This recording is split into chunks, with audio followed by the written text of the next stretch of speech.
Welcome to Solvetic, your channel to always learn technology easily. Below in the description, you will find useful links we used in this video.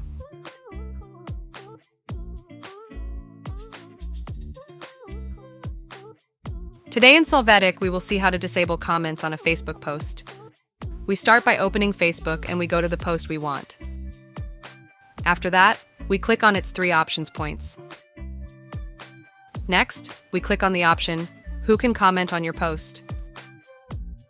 Finally, we can filter who can comment on the post.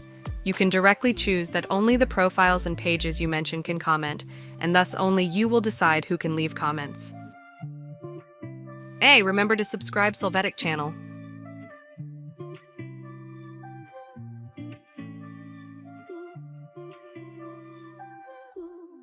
We hope it has been helpful for you.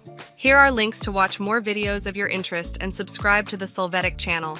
Thank you.